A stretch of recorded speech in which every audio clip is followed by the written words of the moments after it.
Welcome to Conversations at the Kitchen Table. Today's an exciting episode.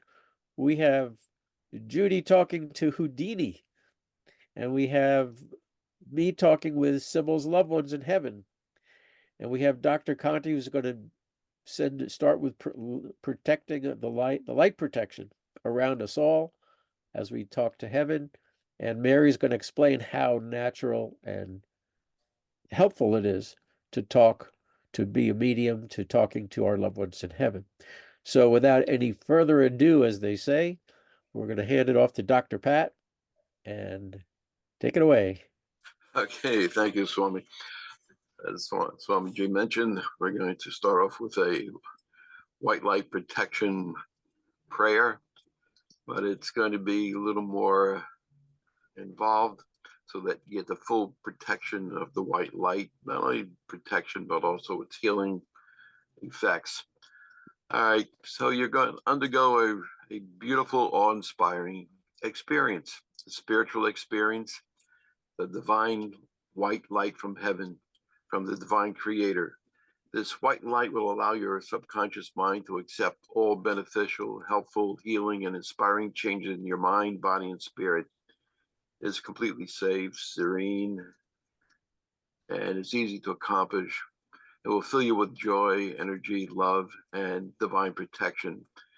Relax, take a deep breath, all the while preparing yourself to experience this miraculous and comforting white light from the Creator. This white light has always existed, and we must call upon it to guide us, however, to protect us and to assist us in our healing and our protection.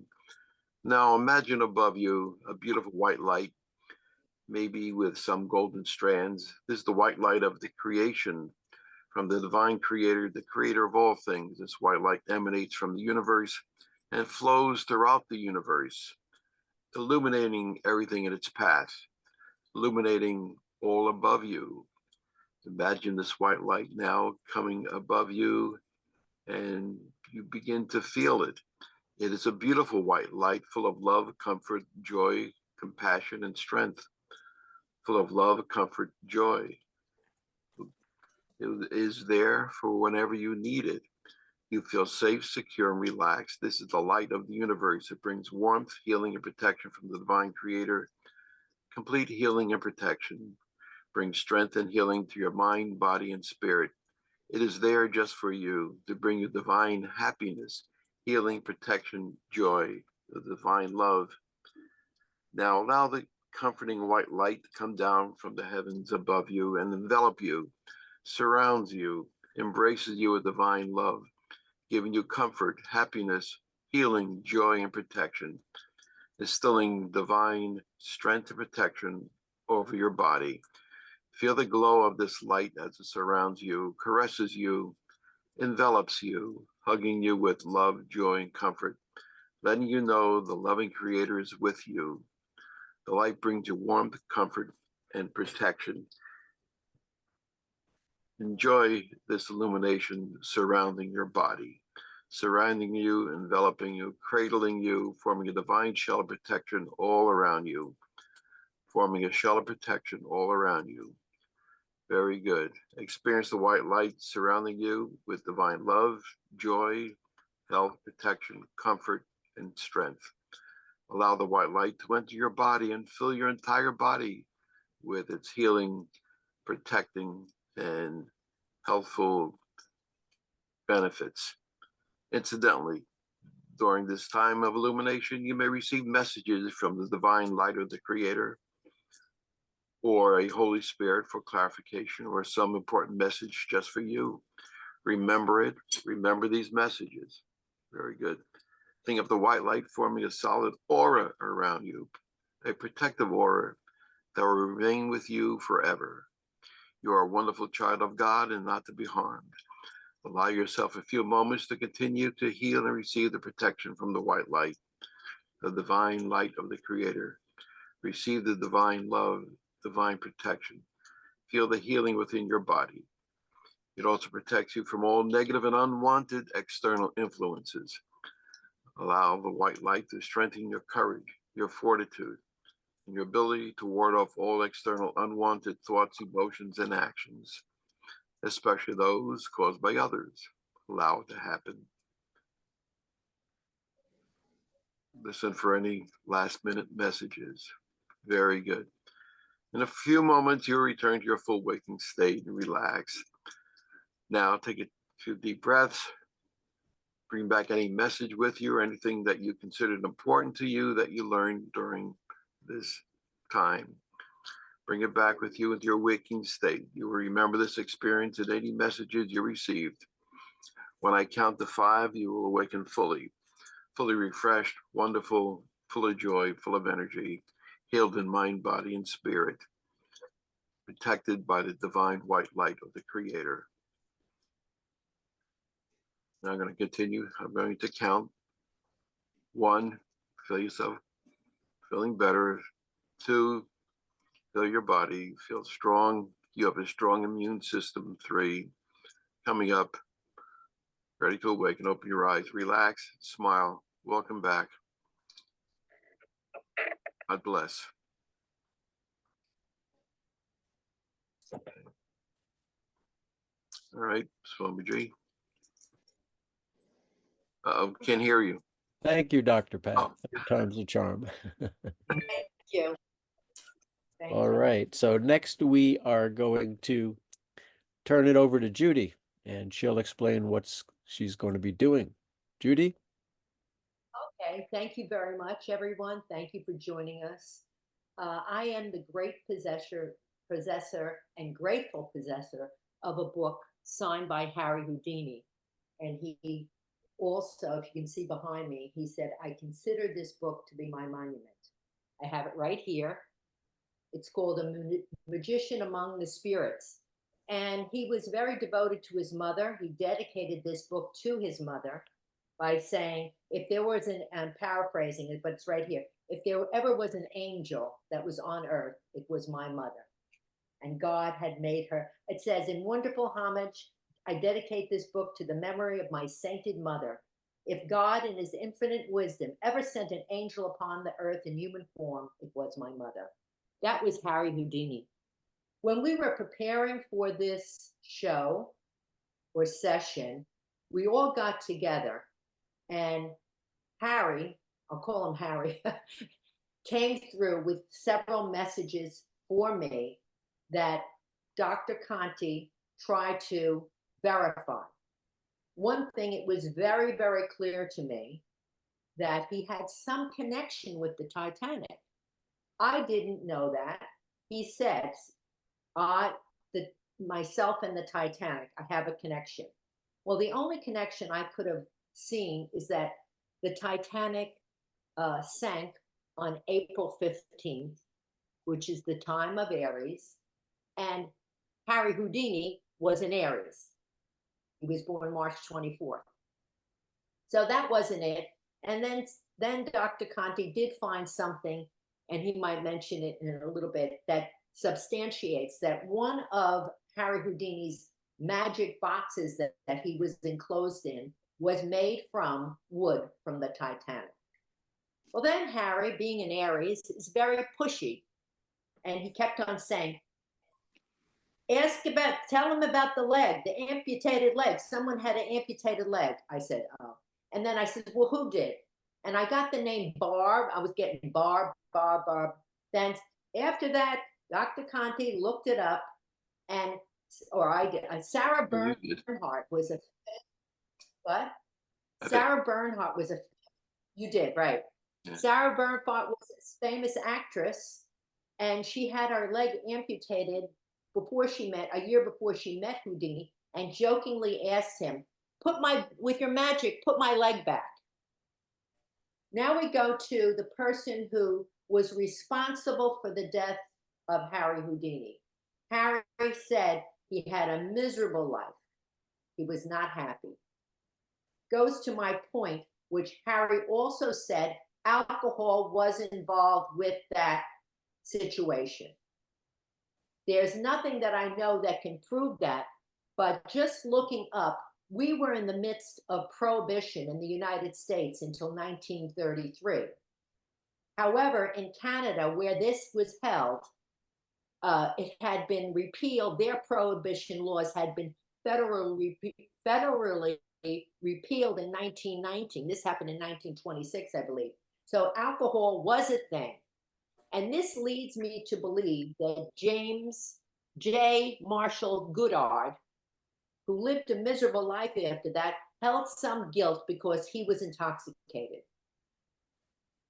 Houdini could take hits to the stomach. If you make him aware, he would tighten up. He was sitting down, and this young college student punched him several times in the stomach with such force when he was not expecting it, that it ruptured something, and he had disastrous results maybe a week or two later, a little bit later. He died on Halloween. Another thing which makes me know that Harry's right when he said there was alcohol involved, because other than that, Mr. Marshall Goodard would not have the guilt that he expressed for his life. He would say, I did it. He said he could handle it. But forever, in my opinion, he was thinking, I was drunk and I made a fool of myself. And because of my disastrous action, somebody who I really admired died. Also goes to the point of why people call alcohol spirits. And everyone has seen someone who takes too much alcohol, strong alcohol usually, vodka, rum, whatever, and changes their whole look, their appearance, and a spirit takes over them. So that's something also to consider. Now, after our get together, I have seen people actually out after drinking rum or vodka or something, you can see an air comes over their eyes. They change their body. They are taken over by a spirit. Now, also, since then, Harry has been giving me, or Houdini has been giving me other information that he's insistent on. He was insistent on that J. Marshall Goodard was drunk. He forgives him, but he said there was alcohol there. That was insistent. He also said another thing, that he had a scar on his chin from a bad accident. That's easy because most people under the sign of Aries, many of them, it's a very easy place to hit, even a common place for children to hit. But most people under the sign of Aries, which rules the head, have marks to their chin, to their head. I have a 29-degree Pisces moon, which is almost in Aries. I've got a scar under my chin. My husband's in Aries. He's got a scar under his chin. So then we can go even to Sybil, which we're going to get to. Your father was in Aries, I believe. He probably had a scar under his chin. So that's common. That's easy. This is something else that Harry said. A part of his body someone has in formaldehyde. Now, in the Jewish tradition, autopsies were not advised, although many of them do not have a complete ban on it. But there was no autopsy for Harry Houdini. But he did go for a procedure because of the punching in his stomach where he perforated his appendix, and it was taken out. He's saying someone has it in their house somewhere in formaldehyde since that time. It's been passing around. So he's saying a piece of my body is missing. And that was very clear if we can somehow substantiate it. So if you have any questions, it brings to the point of energy. And this is another thing I'll just briefly touch on. The energy of people around you. How this young man had some kind of energy around him when he did that. And if you're aware in these circumstances of people around you and their energy, some of these tragic results can be avoided. And just briefly, we may want to do this in the future. Hamilton and Aaron Burr had an ongoing feud, negative energy for years and years and years, through politics and even before that. And yet, on the fateful day when he was going to have the duel, he went to Weehawken instead of New Jersey because it was illegal. They didn't want to break the law, and was shot by Aaron Burr. But if he would have watched the energy, he would have said, no, okay, no, this is not good. Back to Houdini. He has a lot to say. Oh, another thing we mentioned just briefly. I got the message he gave to his wife that he would know was not Rosebud, but I was thinking of Rosebud, which was from the movie Citizen Kane. The secret word was Rosebud, but the message he gave his wife was Rosabelle, and it was something to do with magic. Looking it up, but the last thing he said in his transmission to his wife to know that he came through, the word he said is believe. So I suggest to all of you that this is real. Believe. It happens. It happens all the time. You have the connection with the spirit world. And with Dr. Conti, he made sure that a positive energy, a good energy, because you will know them by their deeds. If you're ever trying to contact a spirit and you get negative energy, or they start cursing or doing that, you're with the wrong spirit. Close that door. Close that door. I had one case, where a spirit was speaking to through my granddaughter's board, and I'll briefly touch it. Then I'm giving it over to to Swami again. We had a little board. It was a little ABC board. My granddaughter was 2 years old, and it had batteries sealed in the back. You couldn't change the battery. You had to press something, and when you pressed it, it would say A is for apple, B is for thing. I had it at my house. My husband was coming home from work, and it was talking. S is for star. A is all these things. When my husband came in, I said, Albert, you're not going to believe this damn board is talking to me. You're not going to believe it. Without a beep, it said, F is for fig, U is for umbrella. F, U? F is for fig. F is for fig. U is for umbrella. And I just said, this is not such a nice spirit.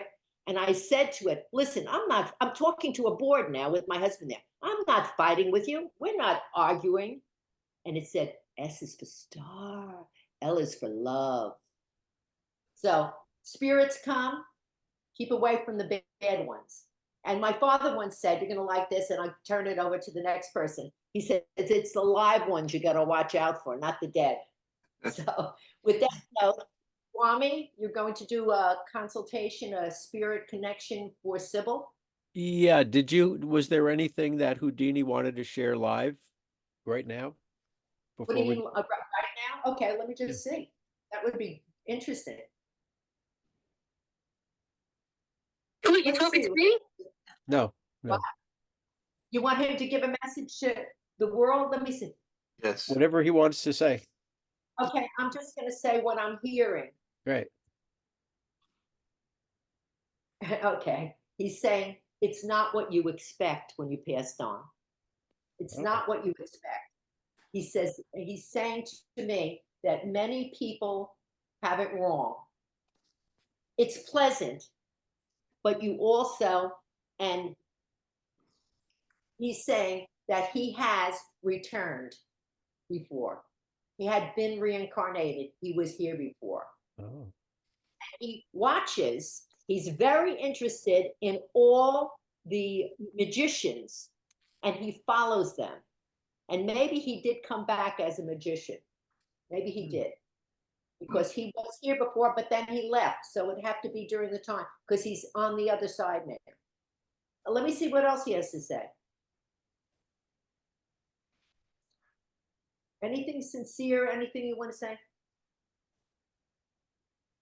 He said he has reunited with his mother. Oh, lovely. Beautiful. The connection is there. The connection is there. And he doesn't want to come back again because he's with his mom. He's with our connection. That's sweet. So thank you, everybody. Thank you, Harry. Thank you. Thank Thank you. Thank you, Judy. Thank you, Judy. All right. Well, that was cool. Thank you. I'm glad. Okay, next up we have a guest Sybil, who kindly volunteered to um, have her just step in here and see if I can connect with her loved ones in heaven. And I will say that I wanted to just say, I didn't mean to interrupt you, Swami, but I just want to say to Judy, thank you for hooking me up with my mom, because you said one thing and only her and I will know it. What I said. It's Sarah Bernhardt. Aha! See, it's a contingency. Love Sarah Bernhardt. yeah. Oh, she loves Sarah Bernhardt. Oh my gosh. Her and I would be the Oh my God. I didn't So that know is that. the connection. There you That go. is the connection. I have not been able to say anything to her in 10 years. I haven't said anything. But she wants to say something to me, and that's what she said. Sarah Bernhardt. Yeah. It's me, Okay. Sarah Bernhardt. All right. Yeah. All Yeah, right. that's just so great that we had Houdini talking about Sarah Bernhardt to Judy, and it also was a message for Sybil. So that's like, wow, that's like mega connections going on here. Yes. Yes. Very good. Thank you so much. I'm so happy. Thank you. Thank you very She's much. got tears in her eyes. She's so cute. No, listen, Swami's going to have more, and I will too, from your mom. Okay, so before I go, I think Mary wants to talk about, to tell people about mediumship and how she sees it and how they could think about it. Mary? Yes. I'd like to say to everyone that mediumship, psychic, all of that, it's something that we do every day. We always say, oh, I feel like I thought of someone and I went out and I saw that. Or I was thinking of a story and you know, everything comes to par. What I want to say is, if you're Catholic, Christian, Jewish, it doesn't matter. Spirit is around all of us. Being brought up Catholic was a very good thing for me, because as a child, I was always taught to pray to the Blessed Mother. She's our mother in heaven. Pray to the saints. They're there to protect us. Each saint is a patron of something. You missing something, you call Saint Anthony. You want to pray to the impossible, you pray to Saint Jude. Saint Teresa showers us with roses. And I could go on and on and on, because there's about 10,000 saints. So being brought up that way, I had a connection to spirit, never even realized it. So when people come back to me today and say, Mary, is it okay that we do this? I'm Catholic and we really shouldn't be doing this. And I say, but you've been doing it all your life. There's no difference to do this than what you've always, when you speak to the saints, they were human beings just like us. And when I explained that to them, they said, gee, I never realized that before. I never made that connection before. And I feel that anything that's done out of love is good. It's all good. Anything out of love is right and good. There's no wrong to anything out of love. Sybil said, if this today, when you speak with her, if this brings a smile to her face, this is like the best thing in the world, and it's all good. So I said to Sybil, I like that. I'm going to say that today. So if anyone feels nervous about this or worried it shouldn't be, that's not the case. If it's done out of love and it makes you feel good, that's a good thing. You should be thankful and thank them for doing this, because after all, Christians been doing this for years and years and years, talking to Jesus. It's the same thing. You speak to your own flesh and blood on the other side. Jesus would love that, would want that. So it's Catholic tradition. We've been doing this for years. And so make that connection and realize it's all good. All right. Very nice. Thank you for that, Mary. All right, so now we'll come and we will talk with Sybil and her family. One thing, Sybil, before we even got started, about a half hour beforehand, I was mowing the grass, and I had seen you when you were hooking up with Mary here. And as I'm mowing the grass, I started to feel that there are people from the Holocaust. Would you have people your relatives who have lost who were in the Holocaust or connected to the Holocaust in some way? So there's a few of them there. I feel there's at least a couple, a man and a woman.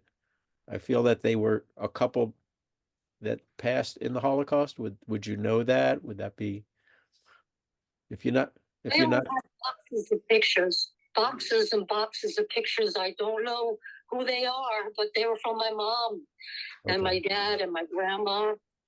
Hmm. Yeah, I feel there's a lot of them there. Let me tune into them right away because they came in even before we started, and I haven't started to tune in yet. So let's see what they have to say. So for the highest good of all, may this session bring peace and joy and resolution for Sybil. So first thing they're showing me is these are I feel it's a group of them in heaven who were in the Holocaust, and they're showing me like not a battle, but like and not a protest, but something of anger, a group of people angry, and there's something above their heads, whether they're placards or rifles or pitchforks, something there's just a lot of resistance. The word they just came to me is resistance. Was a lot of resistance. And I don't know if you have relatives or history books that you could look back in that your family's told over the years, but I feel that they were a part of a resistance group in some way, or they resisted their arrest, is what I'm hearing. They're resisting their arrest. So they're showing me that right up front, and they're very strong. They're very united, and just they're holding on to that picture. So I'm continuing with it until they change. That means there's something else they want to say. They say, and you have that in. They want to use the word integrity in you, that you have that same kind of stand up and um, not accept things that aren't right. Would that be an accurate statement of who you are, a part of your personality? Maybe you'd say it in other words. You have to ask somebody else. Mary, you know her. Yes, absolutely. 100%. A lot of integrity. And she's so full of love. She's Yeah. the funniest person I know. She makes me laugh all the time. I can't Right. talk to her without laughing. Okay, She's got but that infectious laugh and smile, and she's full of life. all right, so what I'm trying to get to is to validate what they said about her toughness, that she'll stand up for what's right. And so she'll stand up for herself, stand up for other people. Um, would that be a validation for her, or 100%. okay, thank you. You know? Thank you. Okay, so that's what they needed. They needed a validation because Sybil wasn't able to speak for herself, as a lot of us uh, find that a challenge. So now they're happy. They're settling down. They're no more in arms. That was just to show you something in the past, and it's like a family circle. I'm getting emotional. They're all around you now. It's a big reunion with you in the middle of it. It's very beautiful. And they're very proud of you. Mhm. Was I wish what's that? I wish I knew who they were. I Yeah. have lots of pictures of hundreds of pictures of people back in that day, and I don't know who they are, and I probably never will. Well, Except for well, they're saying no, that they had a very good life leading up to that. They were a very loving, tight-knit family. Um, and now in heaven, they continue to stay together and they're celebrating a good life as they had on earth before that. And I'm getting at least one dog. Is there a dog in your life, or is a dog that means something in your life? A dog of your relatives? When you got together, there was always a dog there. I'm getting like a brownish dog, a mid-sized dog. I was just going to say my mom had one of those little hot dogs, brown dog? little hot dogs. Okay. What do they call those hot dogs? Dachshund? Dachshunds, yeah. Yeah, That yeah. could be. I mean, it's brown. That's the only thing, because we never really had a dog. I mean, my mom did when she was a little girl. Okay. But I mean, we never had a dog. Yeah. So that dog could be making sense in that the relatives would remember that dog. Some of the relatives would remember that dog because it's there and there's a lot of heart to the dog. I'm not sure. It feels like it might be even symbolic that there may have been animals that the family loved animals, something like that. That's what I'm getting from them. Okay. All right. So let's look for I'm thanking them all. I'm asking your parents to step forward if they would. So your mother's stepping forward. I feel it's your mother. Would she have been frail or having difficulty walking toward the end of her life? I feel like she's a little shaky, or whoever I have, an older woman, frail and shaky. That's who's stepping through. It could be my mom, like before she died. I mean, she was in the hospital in hospice for like 10 days before she died. And before that, she walked with a walker, like one of those wheel walkers, for probably, I don't know, many years, but she walked. She was a walker. Okay, good. So that validates now it's not like she's that way now. She's putting herself in that energy picture. So, because you would know that. And then that's how she's sharing the evidence that we've got your mom here. All right. And would she have like done something like pinched your cheeks in love or come up real close and loved on you and something? I feel like that's what she's doing right now. So good to see you. Or maybe it's your grandmother because they're saying mamala, so that's like a grandchild or something like that. Somebody, your grandmother or mother, would they have given you lots of face-to-face close-up? Did you say mama? Mamala. It's a Yiddish word. Yeah. That's what my grandmother used to call me. Yeah. Mama Shayla. Yeah. And she'd come up close to you, real close to you, and hug you. Oh, I used to visit her all the time. Mama. She used to call me Mama. That was my grandmother. Yeah. So that she popped in too. So they're sort of changing whoever's stepping up there. I miss her. Yeah, she was a good woman. And I can't tell you anything past her because That's okay. That's all right. That's okay. So we're sticking with her now. She's showing me like a postage stamp, an envelope. Was there some important moment you shared with her, you or he or she, there with a letter that came, or maybe somebody collected postage stamps, or maybe it's a metaphor, but she keeps showing me like even a with airmail stamp. Maybe it's a metaphor. Did she or you have a communication with somebody overseas? I can only think of just corresponding with my grandmother because she was in Florida and I was here. And I thought maybe I'd go live in Florida, be with her, but she passed away. And that's the only thing I can think of is like a stamp. When I put a stamp on a letter to send to her, I can only think of that. Okay, so yeah, so that's how you two communicated, by writing letters in the old days. For young people today, there was something before email that you would write on a piece of paper and put it in an envelope and put a stamp on it, and the postman would deliver it to you, or yeah. So okay, good. So she's giving us lots of you're getting from your relatives lots of evidence, real things that you can relate to from your mom, from your grandma. Let's see. If your dad comes through, let's try to get him in there. So there was somebody, I'm not sure it's your dad yet. It happened so fast, it flashed before me. But some gentleman is holding like a black cane, a straight cane. Would there have been somebody in your family? And again, the cane color or anything could be metaphoric.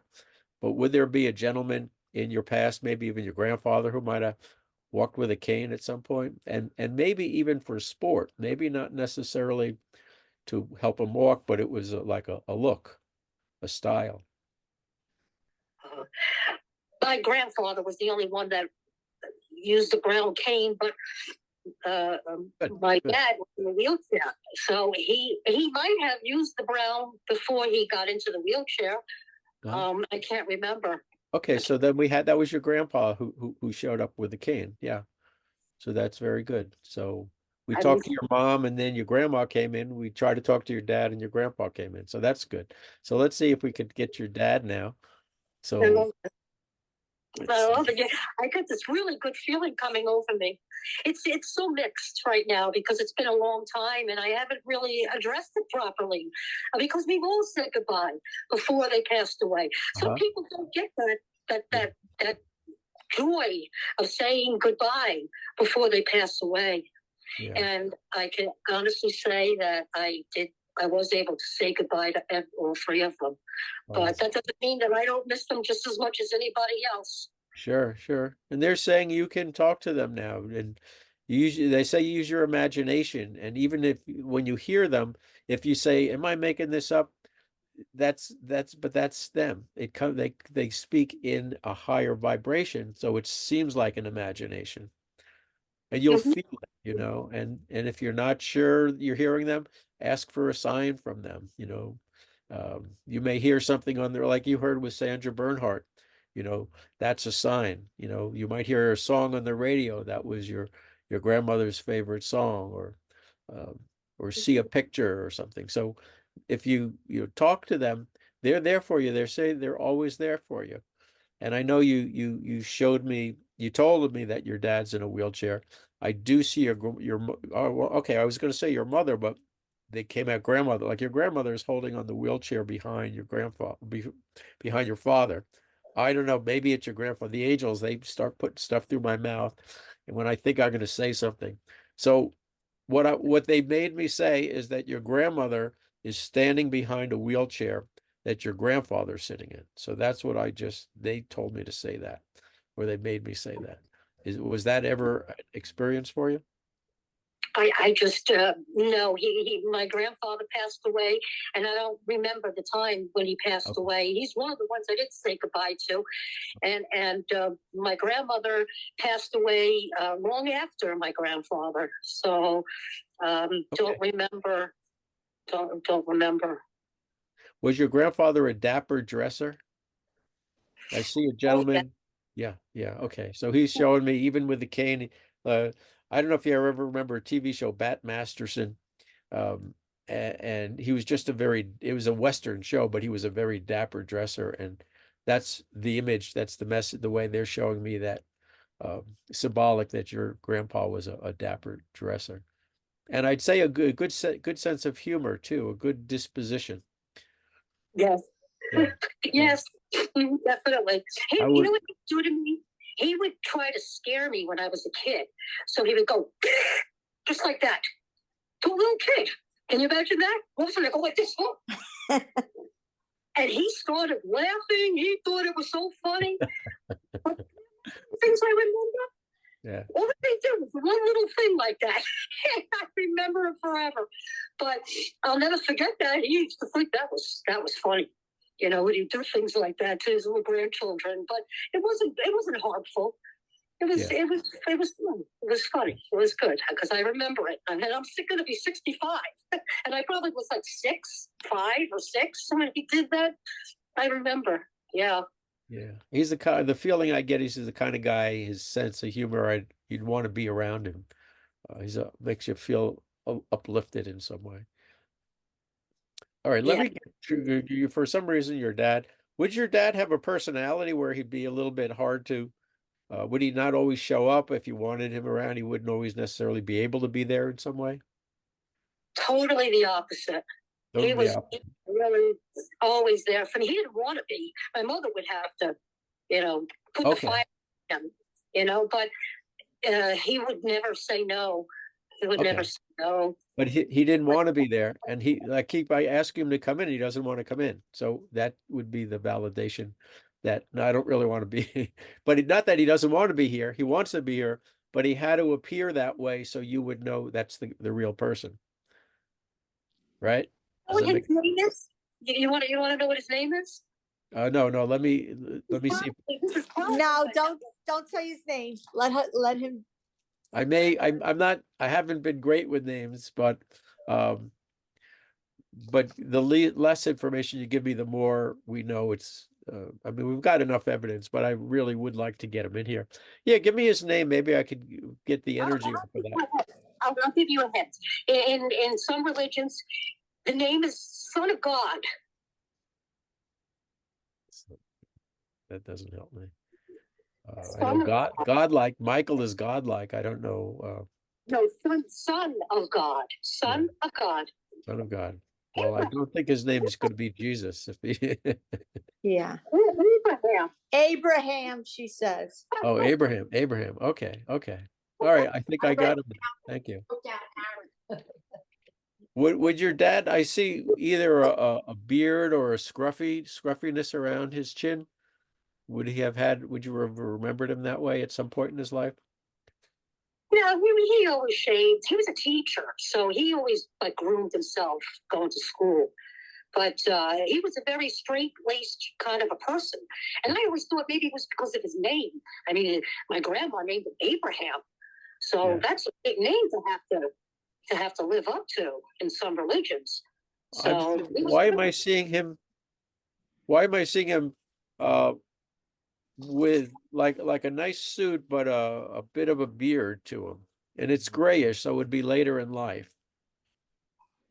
Oh, well, I don't like to think about those things, but I mean, maybe it was when he was in the Veterans Center before he died, and nobody took care of him because the last day of his life was in the Veterans Murley building, and the person who was taking care of him kept saying that he just started yesterday, and here's my dad with no clothes on, and they're pushing him into the shower. And it's the only thing I could think of because he always took care of himself. I mean, I never saw anything like that. So maybe before he died, nobody helped, and it just kept growing and growing. And I could see that because as a hairdresser, I permed his hair every 3 months for 35 years. So I can't see him like that, but I could see somebody not taking care of him. Not, and why would he be happy? He wouldn't want to remember things like that when he's in heaven because he's too happy up there. I mean, he's not in hell. So when your dad was in the VA hospital, was it an upsetting time for you? Because I feel that's what he's telling me, that he's bringing this up. I couldn't say goodbye, really goodbye. Like I wanted to say goodbye. We said goodbye to each other.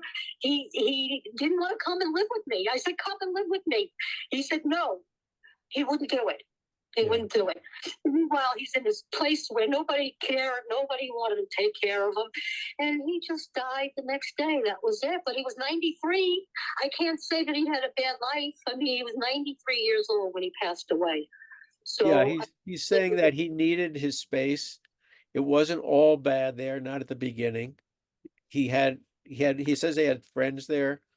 It was okay time for him. It was actually a good time for a while. But he went quickly. He says, I had my opportunity to go. So he's bringing it up so you could let go of that. It was not the painful time you're imagining it to be. Okay.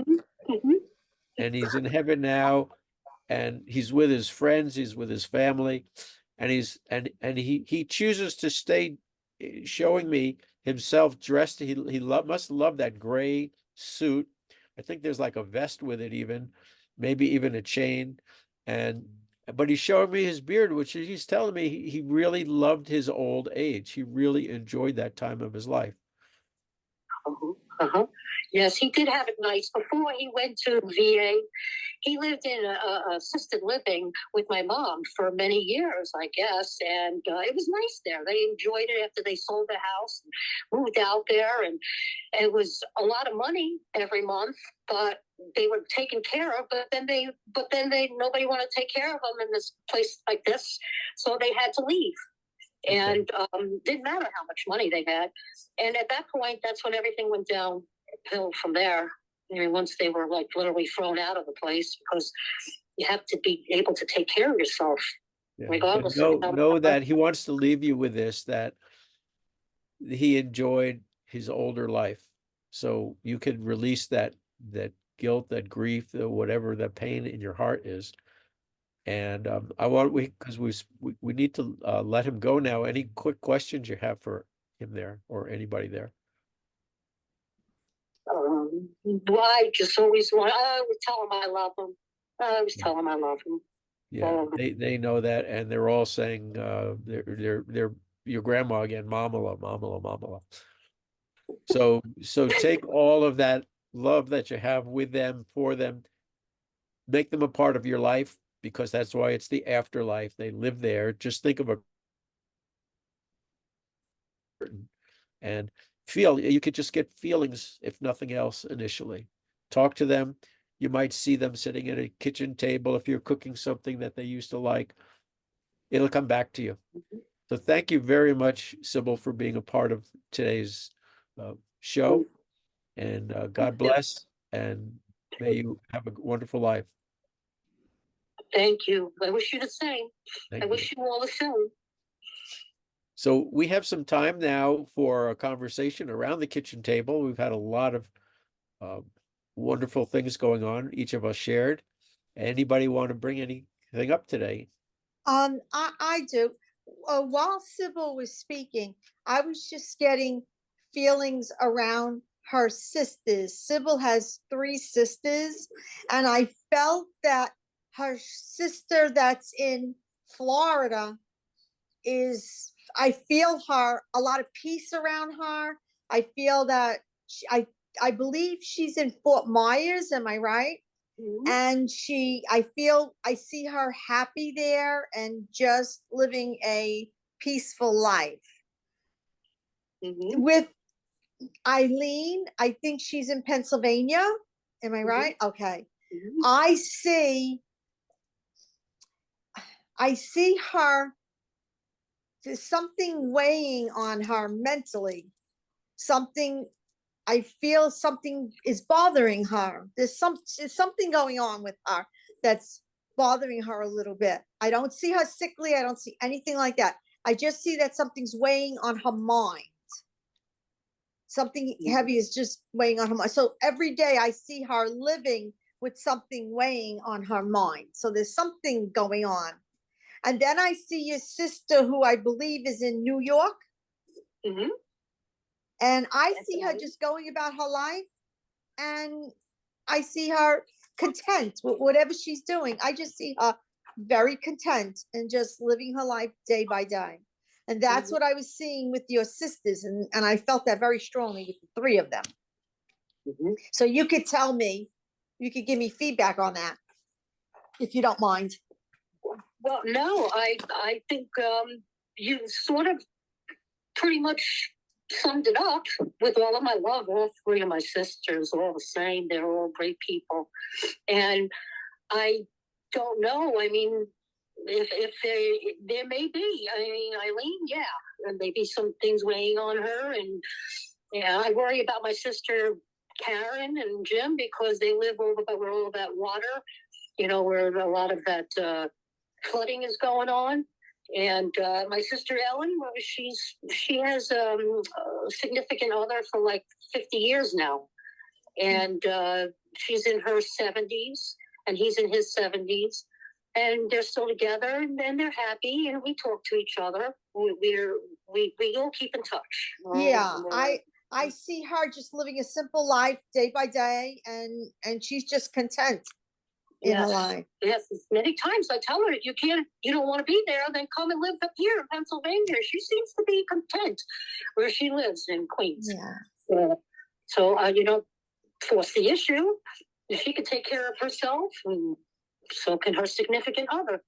So I always call and say hello and see how she's doing. She does the same, and we keep doing it. That's what we do. Tell them about the penny. Yes, please tell them. Well, I was just telling Mary that today, no, I think it was yesterday. Yeah, it was yesterday. I was making jewelry, and I went on Facebook, because I do that a lot out of boredom. and sometimes, and I have a lot of people that were watching, and I just, what was I saying? I can't remember now. What was I saying, Mary? The penny. You see what I mean? This is horrible. Okay, so on there was a post about a penny from heaven, and it was beautiful. And I don't like pennies. I don't save them. I usually get rid of them the best I can. And this morning, I woke up and I was turned around and looked on the floor. What do you think I saw? A penny on the floor. On tails, which I always thought was bad luck. But when I read it, it said something to the effect of a penny. It didn't say a tail or a head. It didn't matter. But it's still on the floor because I think it's for my dad, because it's Father's Day. And I just think he's trying to, like Swami said, that they give you a message. And it's been going on a long time now. And here's the penny. It's still still laying on the floor. And I believe it's my father. I really do. I really do. Great. Thank you. Anybody else? Dr. Pat? Yeah, I just wanted to mention that a while back when we were talking about communicating with someone that died, and then we talked about maybe someone that was famous that died. And the first person that came to me was Houdini. And it was very interesting how Judy picked up on Houdini. He has the book signed by Houdini. And I like to say it was a mere coincidence, but I don't believe in coincidences anymore. It was very interesting how it came about contacting Houdini. So that's good. Also, just one question, Sybil. Who was the singer? The singer. Anybody who singer, Singer.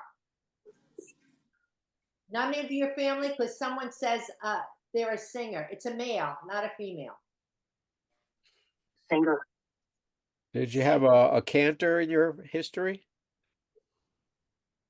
Oh, I see what you're saying. Oh, I think it was your husband. Temple. I mean, when we went to Temple, we did that very often. No, this is someone who's a singer who loved to sing, but not professionally, but really someone who liked to sing. That was the impression I got.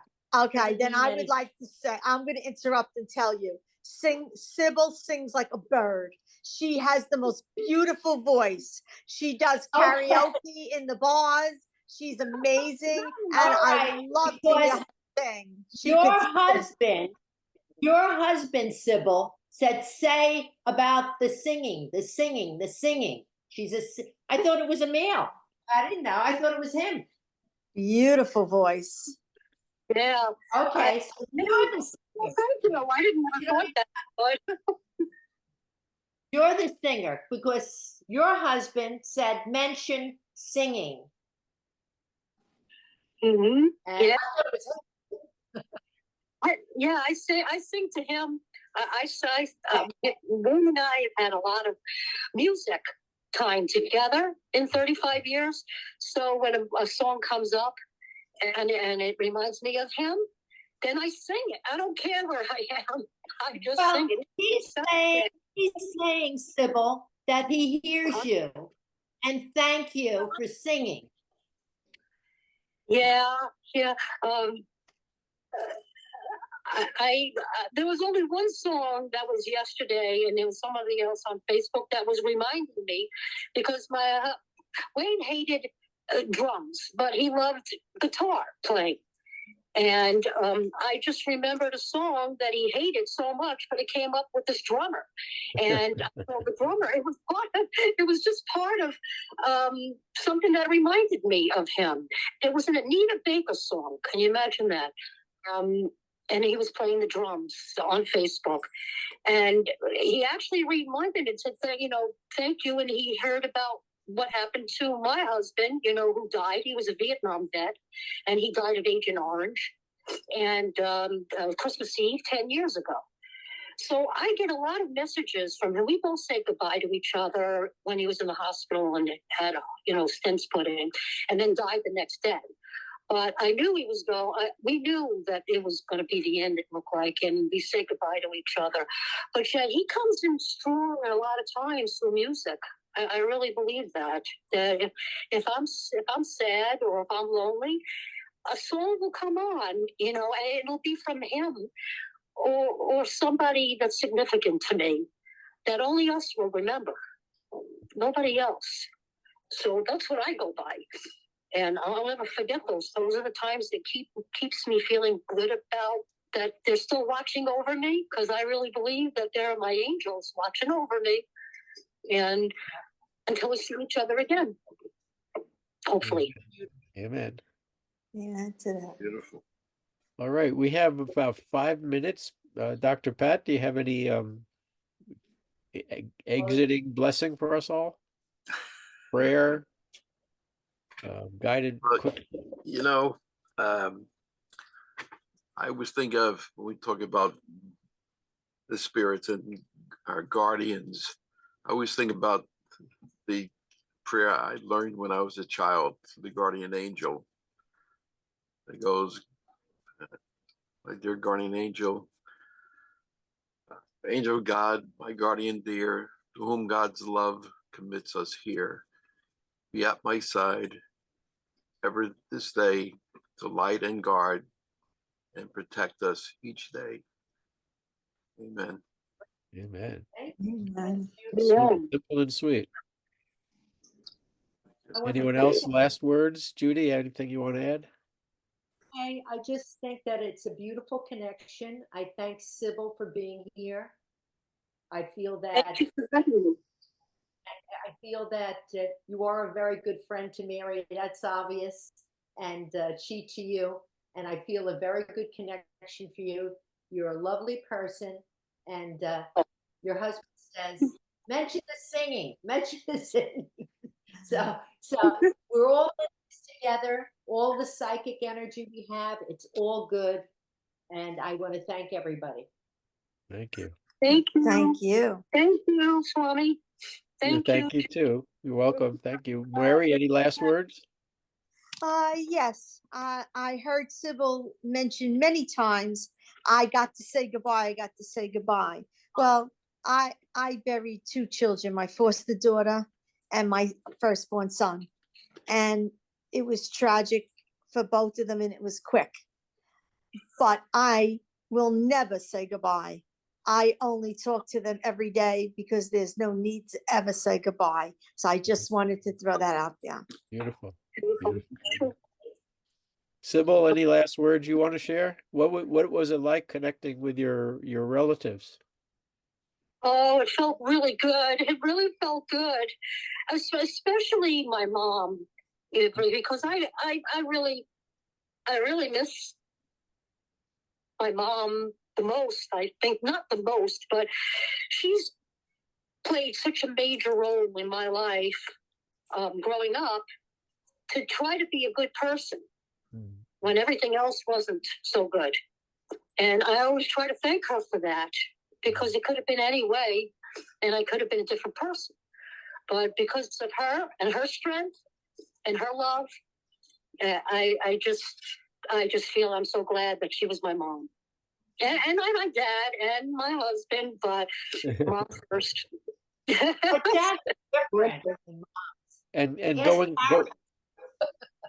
going forward, now that you've had the connection with your mom, especially, and the others today, how do you feel yourself have changed? Do you see you're looking at life differently as you go forward from today?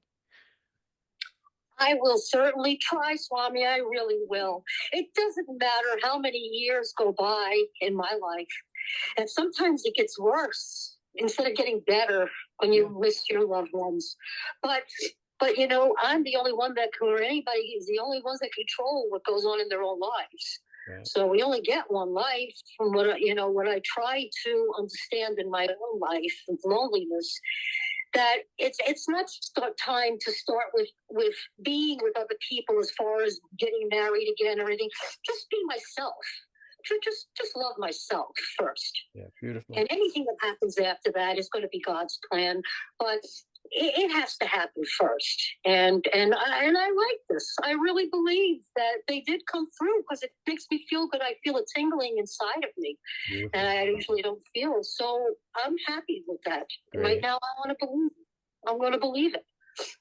And Great. thank you. Yeah. You're I welcome. know that Mary, because Mary's the one that opened me up to this. You There's know, a wonderful quote by there's a wonderful quote by Oscar Wilde that says, "Be yourself. Everyone else is already taken." Ooh, I love that. Yes. All right. So with that, I'll say thank you, everybody. Thank you all those who are watching this live. Thank you those who are watching in reruns. And feel free to put comments and questions in and anything else you want to share with us. Have a wonderful Saturday, a wonderful weekend. God bless. Joy, joy, joy. Happy Father's Thank Day, you. everyone. Yeah.